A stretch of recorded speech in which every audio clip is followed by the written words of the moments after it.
Right, welcome back to Curlcast, guys. We're gonna break it down from our last session.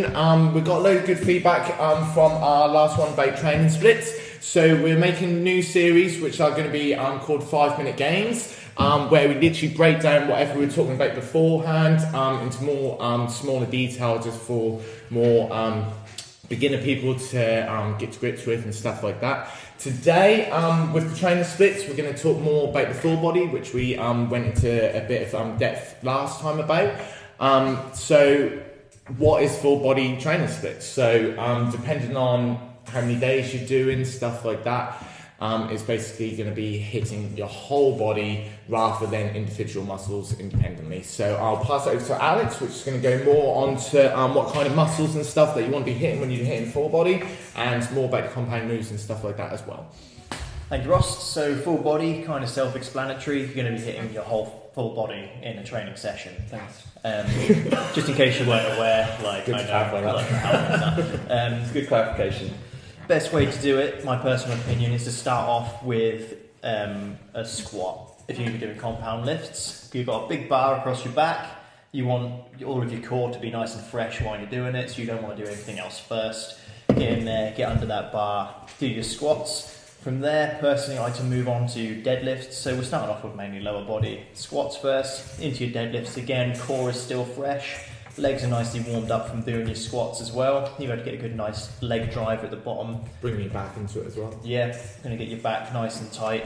Always remember in your deadlifts, keep that tight, don't round your back, guys.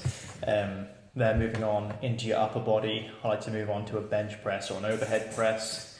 Then moving into back exercises such as a bent over row, a T-bar row, even a seated row is great.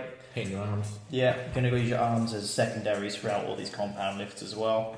And then Ryan's going to just add a little bit more detail into what muscles are hit during those exercises. Yeah, so the way you explained it, I think, was very compound heavy for one day. Yeah. Before I go into it, quick question. Would you advise that over the 3 days? That's what we sort of said last time, wasn't it? A 3-day split for full body, for example. Yeah. Would you hit the same ones over the 3 days? Or Depends on what level you're at with your training. I'd say if you're at the beginning, I'd say yes, keep it all the same, because you're going to build up your strength in the major compound lifts, and it's a great baseline to work off of from there on. yeah, do you agree, Russ? Or? It's also good as well because, like, for technique purposes as well, like you're gonna be constantly hitting the same exercise over and over again. You're gonna be, I'd say it's more for all-rounder. Like you don't have to hit isolation moves as well, because a lot of people tend to stick to too many isolation moves and not with the whole compound. Yeah. And especially if you aiming to gain muscle, I think compound moves is probably one of your best bets anyway. And it depends how many days you're going to the gym. If you're going like gym once or twice, like you're going to want to be hitting the compound moves, which you're hitting every single muscle.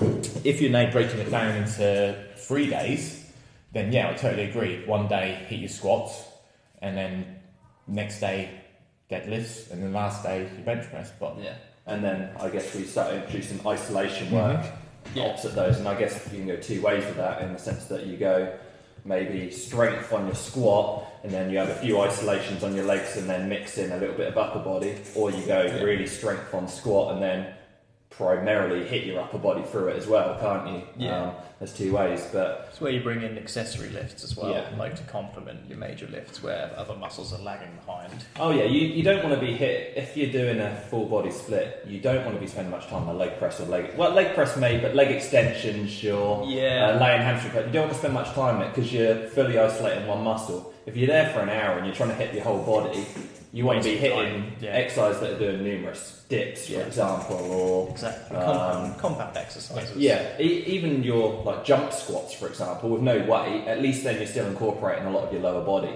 Yeah, you need to get your arms technically involved as well, because if you're driving up, yeah, you're using a bit of shoulders as well. Yeah, as long as we're hitting following on from what you said earlier, we went on a bit of a tangent there. I think as long as we're hitting, let's see if you guys agree, legs is a big one. That's incorporating glutes as well, so it's quads, hamstrings, calves, glutes. They're main muscles in our legs. Yeah. Core has to have some element, but I don't think direct training of core really. I think that's more of an isolation move. If you want to do core, I'd leave that right till after you've done every single exercise. You want it to be as fresh as possible during your exercise. You can make it your hip. Yeah, and you're going to be working your core anyway through those lifts, through stability, anti-flexion, anti-rotation, etc. Back and chest, we want to be hitting those in both vertical, horizontal. So with back, you want to be able to be pulling there and pulling here. Yeah. Chest, you want to be pushing and you want to be abducting and adducting. They're all movement patterns. Probably go into that in a future episode actually. Explain that a bit more. What other ones have I missed out? Shoulders, arms. Shoulders push. Shoulders are going to be used generally quite a bit during your chest workouts as well. And you're pushing your anterior delts. We're bringing them in with an overhead press as well. Flies. Lateral raises. We know what you meant, but they probably didn't. And then L raises as well. So rather than just straight out the side, bring one to the front, one to the side, and switch. Yeah, it's more of a challenge for your core to stabilise that and work your delts a bit more differently as well.